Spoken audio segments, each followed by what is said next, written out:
We have Brad Woodberg from our product management team joining us today to talk about zero-day exploits and why they are so important to combat for today's security team. So thank you, Brad, for joining us. Yeah, thank you so much for having me as always. Perfect. So we will jump right in. So zero-day exploits. We've been hearing a lot about this. It's becoming much more common, the new normal. Can you expand on this?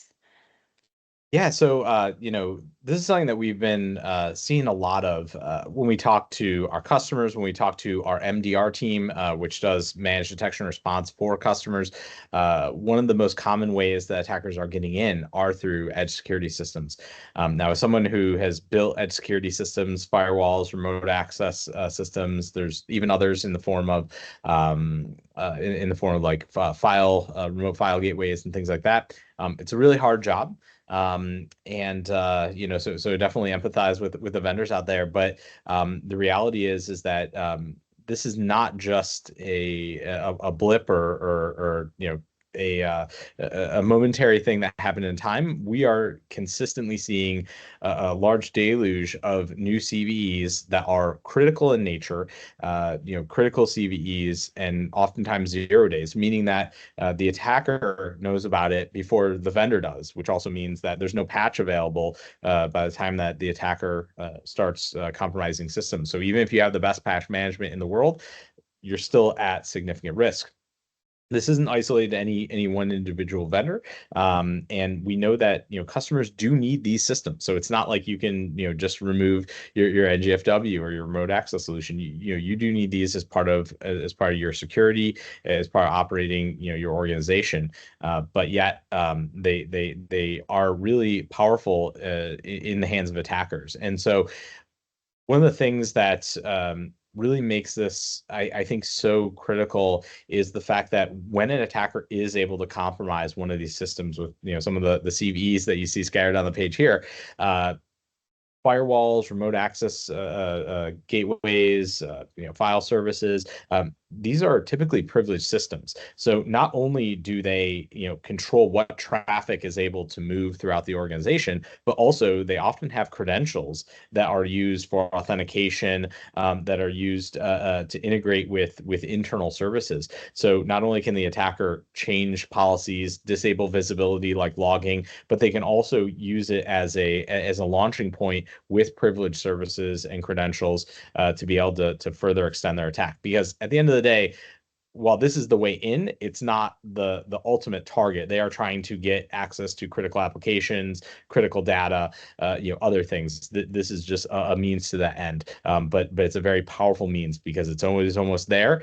These are very widely deployed, and as you can see, there's been a big uptick in terms of how many of these critical vulns have been happening.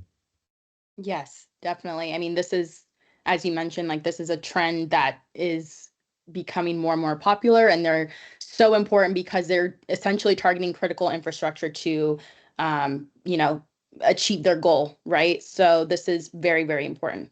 Thank you. Yeah, and one hypothesis that we have, it'll be interesting to see how it plays out over time. But in the world of Gen AI today, my personal belief is that we will start to see Gen AI being used more and more by attackers to discover even more 0 days. I mean, yes, we as vendors can also leverage these tools ourselves to protect our customers, but the reality is that finding these 0 days used to be something that was far more capable in the hands of like a nation state actor, that could really dedicate a lot of a lot of resources to these types of challenges. But now with Gen AI, that may democratize the vulnerability discovery process a little bit more, and so it's very likely that we'll actually see an even bigger uptick in these types of CVEs happening as we go on. So it's really important that customers not only be aware, but be able to do something about it. So maybe if we can just walk through what it looks like how does an attacker actually leverage these, and so that they're going to start with one of the CVEs that we outlined on the other slide. But again, that's just the insertion point. After they've compromised the system, they are going to actually kind of pilfer the data on the system, try to identify, are there any of these privileged credentials which are used for integrations, especially if it's with Active Directory. They may disable firewall rules, disable logging, make other modifications so that they can remain invisible to the customer, because now again they've taken over the system. It's no longer trustworthy. From there, they're typically going to do recon. They're going to look at, hey, where's my critical apps, my critical data? How do I get there? What accounts do I need? What are the next steps? And this is where Vectra, this is what we specialize in, right? First off, we are an independent second opinion in the network. So even if this other system has been compromised, we're in a position that has visibility into the traffic, and we're looking for these types of behaviors. We are an assume breach product. So when the attacker gets in, we're looking for exactly the type of thing that they're going to do to be able to do discovery, to move laterally, to escalate, and ultimately, to be able to have an impact. Now, obviously, we want to detect it as early as possible, but as you can see, on the slide, we kind of outline all the different common activity that we've observed. Because again, between working with our customers and our MDR team, this is something that we've seen happening more and more. But the good news is that not only do we detect these activities, but we provide the clearest possible signal. We prioritize and kind of distill everything down and prioritize it up to you, so that if this is happening, it is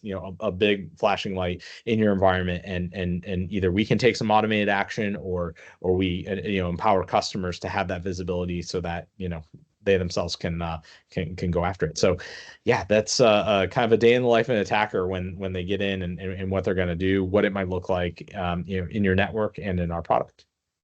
Yep. Perfect. Yeah. Essentially, we look at everything post-compromise, whether it's a host or an identity, and how they move around, especially in these 0 days, which you've already mentioned is so critical in order to catch them as early as possible. So thank you. Alrighty. And with that, we will close out this podcast. Thank you again, Brad, for stopping by and sharing your wisdom with us. Please subscribe to the Vectra AI channel for all of our podcasts, and thank you all for listening. Simran.